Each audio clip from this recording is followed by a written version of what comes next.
이놈들, 당장 저들의 목을 베어라. 삼족을 멸할 것이다.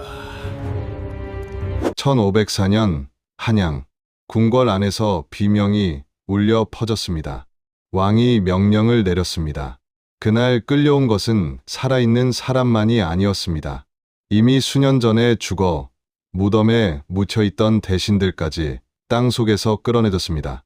부관참씨, 시신의 목이 잘렸고 뼈가 부수어졌습니다. 죽어서도 형벌을 피하지 못한 겁니다. 살아있는 자들은 더 참혹했습니다. 형틀에 묶인 채 사지가 찢기는 극형을 당했습니다. 궁궐 마당은 피로 가득 찼고 그날 한양에서는 해가 질 때까지 비명이 끊이지 않았습니다. 그 한가운데에서 왕은 조용히 바라보고 있었습니다. 표정은 없었고 시선은 흔들리지 않았습니다. 보고 있으면서도 충분하지 않다는 듯이. 그런데 그날 가장 기이한 장면이 따로 있었습니다. 왕이 후궁들을 끌어내게 했습니다. 그리고 그 후궁들의 아들들, 자신의 이복 동생들을 그 앞에 세웠습니다. 내 손으로 직접 쳐라. 이복 동생들은 친어머니를 자신의 손으로 때려야 했습니다. 왕의 명령으로. 잠시 상상해 보세요. 그 자리에 있던 신하들의 눈빛이 어땠을지, 이복 동생들의 손이 어떻게 떨렸을지. 눈 앞에 어머니가 있고 왕이 명령하고 있고 입을 여는 순간 다음은 자신의 차례인 것을 모두가 아는 그 공간. 아무도 입을 열지 못했습니다. 조선 전체가 얼어붙었습니다. 그런데 이상합니다. 그 공포의 왕이 단 한 사람 앞에서만큼은 완전히 달랐습니다. 장녹수. 그녀 앞에서 연산군은 웃었습니다. 폭군이 아니라 아내를 사랑하는 남편 같았죠. 도대체 어떻게 된 걸까요? 성군의 아들로 태어나 조선 최고의 기대를 받았던 한 아이가 어떻게 조선 역사상 가장 잔혹한 폭군이 되어버린 걸까요? 그리고 정말로 그는 처음부터 괴물이었던 걸까요? 오늘 이 이야기 끝까지 함께 가봅시다. 이야기는 연산군보다 먼저 시작됩니다. 조선 제9대 왕 성종. 그는 조선 역사에서 손꼽히는 군주입니다. 세조 때부터 미뤄지던 국가법전 경국대전을 완성했고 흔들렸던 정치 기강을 다잡으며 조선의 기틀을 단단히 세웠습니다. 학문을 장려했고 인재를 고르게 등용했으며 안팎으로 인정받은 성군이었습니다. 그런 성종의 왕비에게서 태어난 아이가 바로 연산군입니다. 왕비의 아들, 적장자, 조선에서 가장 정통성 높은 왕세자. 사람들은 기대했습니다. 성군의 뒤를 이을 완벽한 왕이 나올 거라고, 아버지를 닮은 군주가 나올 거라고. 하지만 왕실 내부는 겉으로 보이는 것과 전혀 달랐습니다. 연산군의 어머니, 패비 윤씨. 그녀는 왕비 자리에 오른 뒤 후궁들과의 갈등 속에서 점점 불안해집니다. 왕의 총애가 자신에게만 있지 않다는 사실. 다른 후궁들이 왕의 곁에서 자리를 잡아가고 있다는 현실. 그 불안이 질투로 변하고 질투가 다시 극단으로 치달았습니다. 그리고 결국 사건이 터집니다. 윤 씨가 성종의 얼굴에 손톱 자국을 낸 겁니다. 왕의 얼굴에 상처를 낸 왕비. 조선 왕실에서 이건 단순한 부부 싸움이 아니었습니다. 왕권의 권위에 도전하는 행위로 익혔습니다. 왕실이 뒤집혔습니다. 대신들은 패추를 주장했고 성종의 어머니 인수대비를 포함한 왕실 어른들도 등을 돌렸습니다. 결국 성종은 윤 씨를 왕비 자리에서 내쫓습니다. 그리고 몇 년 뒤 사약이 내려집니다.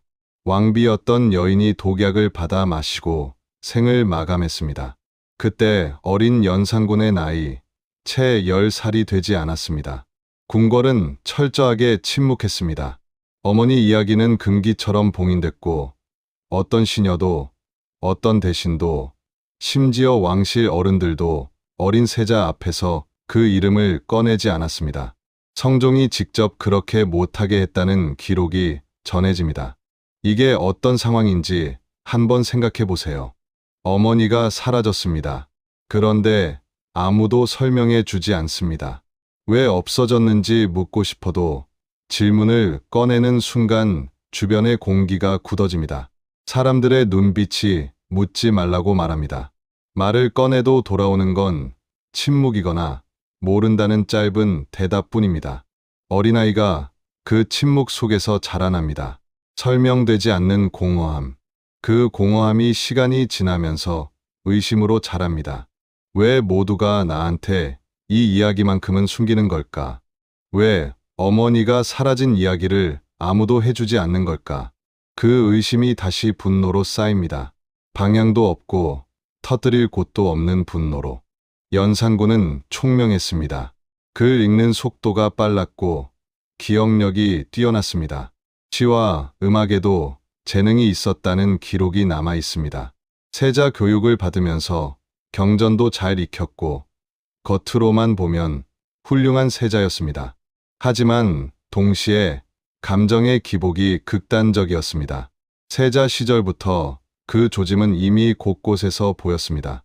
한 번은 궁궐 안에서 사슴이 자신을 놀라게 하자 분노한 연산군이 직접 활을 들어 그 자리에서 쏴 죽였다는 이야기가 전해집니다. 순간의 놀람을 참지 못하고 그 감정을 즉각 행동으로 옮긴 겁니다. 사슴 한 마리에게도 화가 나면 주변 궁인들에게 거칠게 분노를 터뜨렸습니다. 자신을 거슬리게 한 사람은 오래오래 기억했습니다. 용서하거나 잊어버리는 일이 거의 없었습니다. 사람들은 점점 어린 세자의 눈빛을 두려워하기 시작했습니다. 왕실은 이걸 젊은 혈기로 봤습니다. 지금 눌러두면 된다고 생각했겠죠. 왕이 되고 나면 달라질 거라고. 그게 얼마나 치명적인 실수였는지 조선은 훗날 피로 배우게 됩니다. 1494년 성종이 세상을 떠나고 연산군이 왕위에 오릅니다. 처음엔 기대가 있었습니다. 젊고 총명한 왕. 직접 정사를 살피려는 의지도 보였습니다. 학문도 있었고 예술적 감각도 있었습니다. 어쩌면 아버지 성종처럼 될 수도 있다고 생각한 사람들도 있었을 겁니다. 그런데 당시 조정은 이미 두 세력으로 팽팽하게 갈라져 있었습니다. 훈구파, 세조 이후 오랫동안 권력을 장악해온 공신 세력입니다. 한명회, 신숙주, 임사홍 같은 이름들이 중심에 있었습니다. 수십 년간 권력을 쥐어왔고 그 권력을 유지하는데 누구보다 능했습니다. 왕이 바뀌어도 자신들이 버티면 된다는 것. 이미 여러 번 경험으로 익힌 사람들이었습니다. 이들에게 왕은 함께 나라를 운영하는 파트너이기도 했지만 어느 면에서는 자신들의 기득권을 위협하지만 않으면 되는 존재이기도 했습니다. 그리고 살인파, 지방에서 성장한 젊은 유학자들이었습니다. 훈구 세력의 부패와 권력 독점을 직접적으로 비판했고 언론과 도덕 정치를 강조했습니다. 김종직의 항맥을 이은 김일손, 권오복 같은 인물들이 여기 속합니다. 이들의 특기는 말이었습니다. 직접적으로, 공개적으로, 기록에 남기는 방식으로 비판하는 것. 지금으로 치면 이렇게 생각하면 됩니다. 한쪽은 수십 년째 요직을 꽉 쥐고 있는 기득권 세력, 그리고 다른 한쪽은 그 기득권을 향해 날선 비판을 쏟아내는 젊은 언론 집단. 그 두 세력 사이에 새로운 왕이 들어온 겁니다. 조선에서 사림은 사헌부, 사간원, 홍문관 같은 기관에 앉아 왕의 언행까지 기록하고 비판할 수 있었습니다. 이것들을 언론 3사라고 불렀습니다. 왕이 잘못된 결정을 내리면 정면으로 간언하고 그 기록을 역사에 남기는 것이 이들의 역할이었습니다. 연산군은 점점 이 구조를 왕권에 대한 공격으로 받아들이기 시작합니다. 왕이 뭔가 결정하면 신하들이 상소를 올립니다. 왕의 행동이 예에 어긋난다고 지적합니다. 사초에 왕의 잘못을 기록합니다. 오늘 한 말이 내일 역사에 남습니다. 내가 왕인데 왜 저들이 나를 심판하려 하는가? 그 자존심이 끊임없이 긁혔습니다. 어머니의 죽음도 제대로 설명받지 못한 채 자라온 사람. 자신을 둘러싼 모든 것이 자신을 통제하고 교정하려 한다는 감각. 그 감각이 서서히 그러나 확실하게 쌓이고 있었습니다. 그리고 1498년 드디어 첫 번째 피바람이 시작됩니다. 무오사화. 사건의 발단은 작은 글 한 편이었습니다. 조의제문. 이미 죽은 유학자 김종직이 남긴 글입니다. 형식은 옛 초나라 왕을 애도하는 제문이었지만 훈구 세력은 이 글을 세조의 왕위 찬탈을 우회적으로 비판한 글이라고 몰아붙입니다. 이미 수십 년 전에 일어난 일을 문제 삼은 겁니다. 그리고 이 글이 왕실 역사를 기록하는 사초에 포함되어 있었다는 것이 핵심이었습니다. 사초는 언젠가 실록이 되는 공식 기록입니다. 거기에 왕실을 비판하는 내용이 담겼다는 것. 그게 빌미가 됐습니다. 표적은 처음부터 살인이었습니다. 훈구 세력 입장에서는 오랫동안 자신들을 괴롭혀온 신진 세력을 한 번에 제거할 절호의 기회였습니다. 김일손을 비롯한 살인 인물들이 줄줄이 끌려와 신문을 받습니다.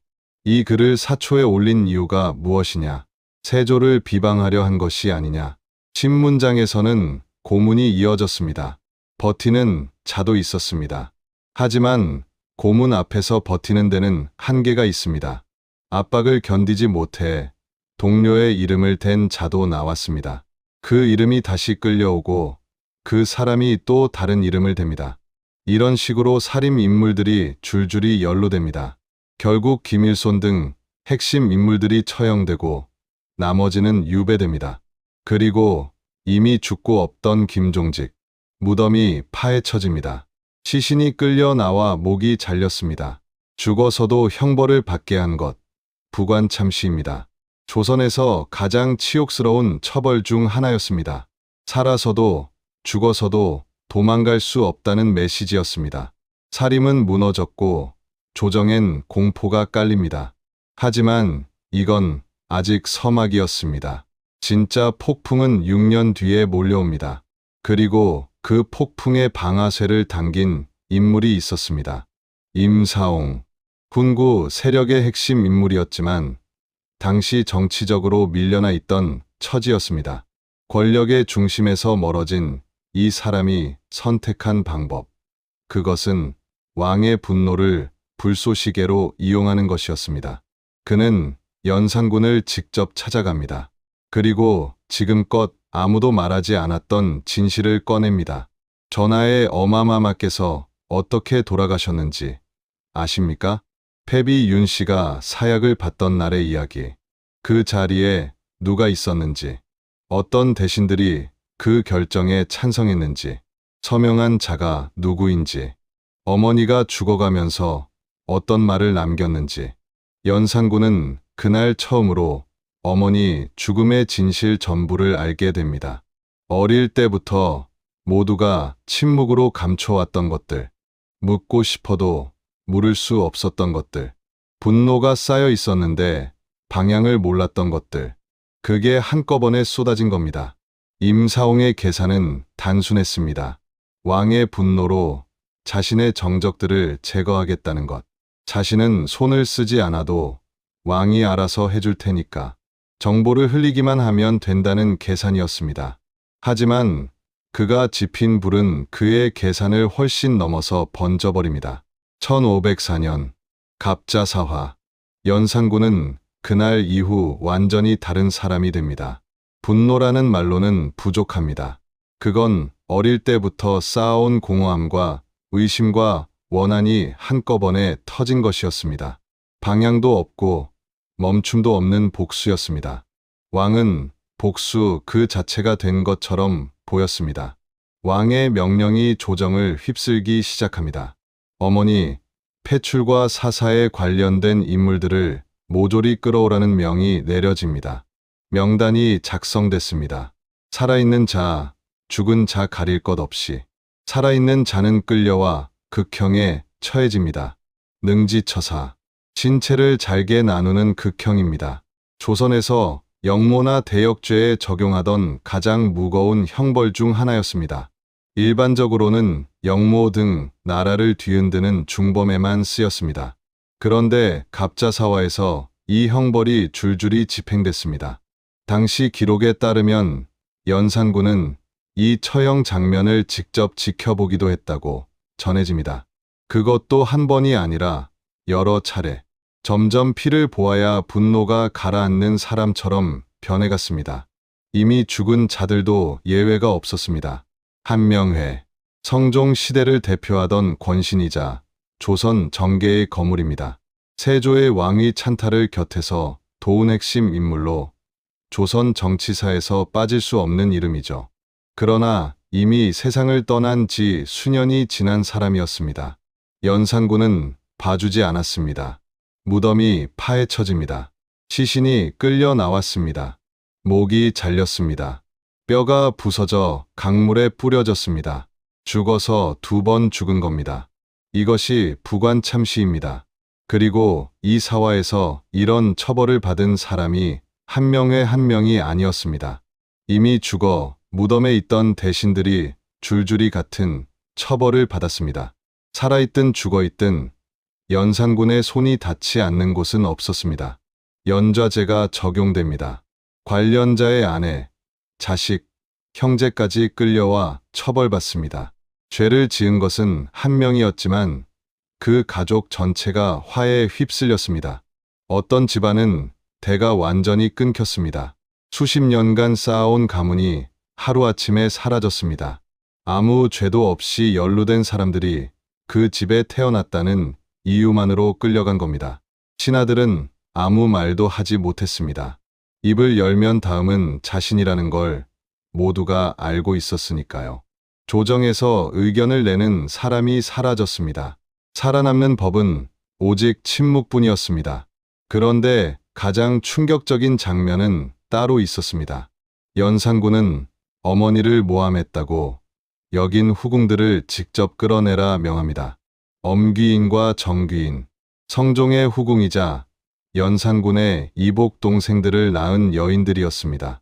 연산군은 이 2사람이 어머니 패비 윤씨의 폐출과 죽음에 영향을 미쳤다고 봤습니다.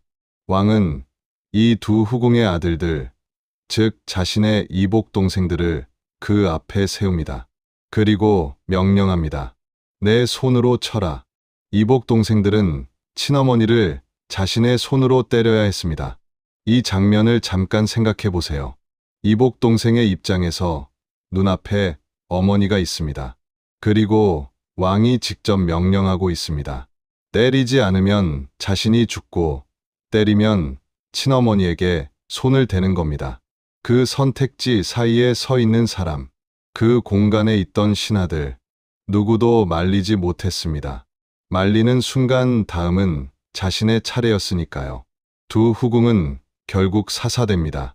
궁궐 안에서는 매일 다음 차례가 누구인지 모른다는 말이 떠돌았습니다.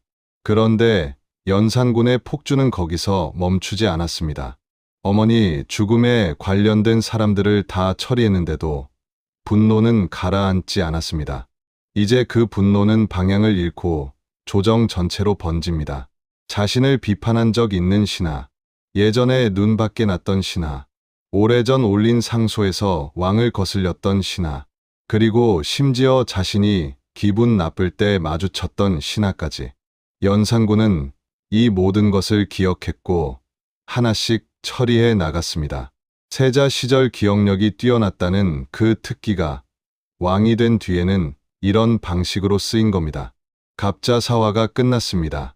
하지만 연산군은 멈추지 않았습니다. 이번엔 비판 자체를 없애기로 합니다. 사간원, 사헌부, 홍문관, 왕의 잘못을 기록하고 지적하는 것이 존재 이유인 기관들입니다. 연산군은 이것들을 하나씩 무력화해버립니다. 간언하는 신하는 죽었고 살아남으려면 침묵해야 했습니다. 역사가 기록되는 방식 자체를 왕이 통제하기 시작한 겁니다. 그러던 어느 날 궁궐 근처에서 왕을 비판하는 익명의 투서가 발견됩니다. 한글로 쓰인 글이었습니다. 연산군은 한글 사용 자체를 금지합니다. 잠깐만요. 이게 소름 돋지 않습니까?